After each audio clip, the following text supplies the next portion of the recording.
Ya. Para pendiri republik ini sadar bahwa mayoritas secara kategori agama adalah umat Islam. Ya. Tetapi para pendiri republik ini tidak pernah menggunakan kata mayoritas minoritas di dalam mengatur republik ini. Jadi tidak ada gunakan. Karena itu saya pernah mengatakan republik ini tidak didirikan untuk minoritas, tidak didirikan untuk mayoritas, didirikan untuk setiap anak bangsa Indonesia. Dan republik ini tidak didirikan untuk melindungi mayoritas, tidak dilindungi minoritas, tapi melindungi setiap anak bangsa.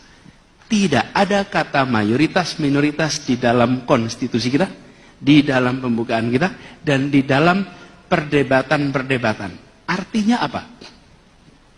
Artinya tokoh-tokoh yang waktu itu berjuang, dan banyak diantaranya adalah, kalau dalam kategorisasi sekarang adalah tokoh umat Islam, mereka menginginkan sebuah negara baru, republik, di mana di sana ada keadilan sosial bagi seluruh rakyat Indonesia.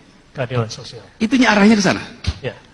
Mereka adalah orang-orang yang berlatar belakang, kalau bicara umat, adalah tokoh-tokoh umat waktu itu. Saya contoh. Tapi mereka tampilnya dengan gagasan untuk bangsa. Walaupun mereka tahu secara kualifikasi mereka mayoritas. Bahasa yang mereka gunakan adalah bahasa keadilan untuk semua dan representasi kebangsaan. Agus Salim kurang apa kalau ditanya tokoh keislamannya? Tokoh Syarikat Islam. Dalam perjalanan karirnya, beliau kalau dibilang dalam perjuangan selalu sebagai bagian dari perjuangan umat Islam, bapak diplomasi Indonesia.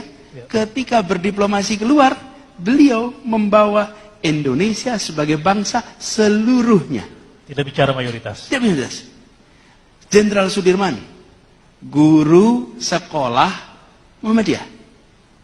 Yang kemudian nih, kita ini sering menganggap kalau guru itu tidak bisa tegas. Ada enggak yang berani bilang kalau Jenderal Sudirman tidak tegas? Ini adalah seorang guru yang menjadi panglima besar, dan kalau lihat latar belakangnya, ini adalah tokoh Islam. Kiai Haji Hasyim Asy'ari, yang dengan resolusi jihadnya, resolusi jihad, kalau dibaca hari ini kalimatnya, kata-kata resolusi jihad, barangkali orang keder gitu. Itu ditulis tahun 45, resolusi jihad ya, betul ya? Resolusi jihad. Apa yang kemudian, yang sekarang diperingati sebagai Hari Santri, menggerakkan semua. Idiom yang digunakan, diksinya, adalah diksi idiom-idiom keislaman untuk Indonesia. Untuk Indonesia. Jadi, saya melihat kontribusi itu diwujudkan di dalam sebuah semangat bahwa umat Islam hadir berperan untuk seluruh bangsa Indonesia. Itu semangatnya dari awal. Terima kasih, bagus sekali. Bukan untuk umat Islam saja, Itu untuk semua. semua. Juga itu. Loh, kalau dulu berbicaranya hanya Islam, maka dia akan bicara mayoritas saja. Tidak. Ya. Nah, kemudian yang kedua, nah dengan itu baca sejarahnya. Lalu apa masalah kita sekarang kemudian?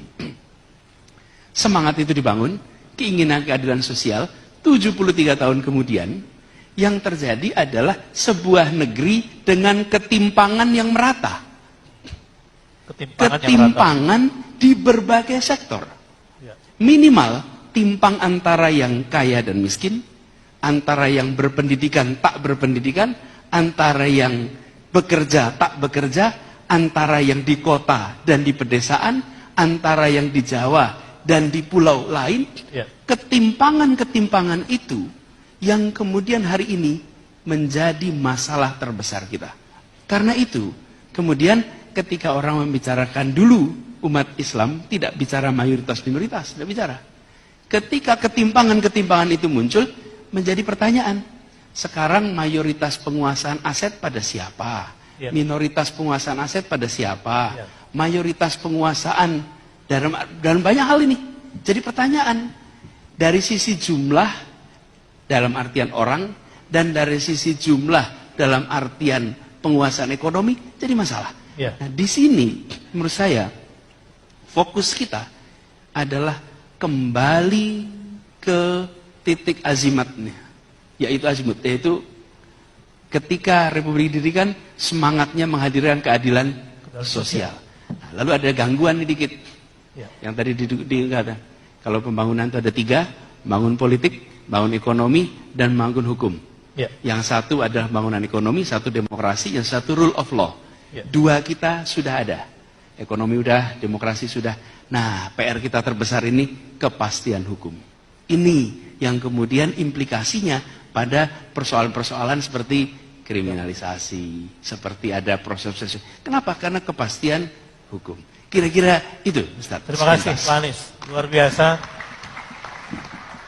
Kalau Pak Anies Mata butuh GPS dan sopir baru, gitu kira-kira, untuk menghadirkan keadilan yang lebih segar, Pak Anies Baswedan, substansinya adalah memang soal keadilan. Tepuk tangan buat Pak Fadli. Jadi udah kompromi, juga sebetulnya sudah selesai lah ya. Cuma Pak Fadli masih soft. Ini ada yang salah paham, ada yang gagal paham gitu kan. Pak Fadli belum bilang kayaknya ada, jangan-jangan ada ideologi baru kali yang ingin menggeser Islam barangkali. Tapi saya pikir kita coba dengarkan penjelasan lebih jauh. Mungkin Pak Anies Baswedan dulu, setelah itu Pak Anies Mata. Gantian Aniesnya nih Pak. Terima kasih. Banyak hal yang sebenarnya bisa kita bahas ketika merespon apa yang disampaikan oleh Ustadz Zaitun, Pak Tiar, dan tadi dengan Pak Tony. Kalau kita lihat tentang fenomena sekarang, kasus-kasus hukum, kemudian soal benar tidak sih ketimpangan itu sebenarnya terjadi, tidak sih ketimpangan itu. Kemudian soal pemahaman sejarah, itu luas sekali. PR kita terbesar saya rasa adalah membuat sejarah. Membuat sejarah. Iya. Memahami sejarah itu penting.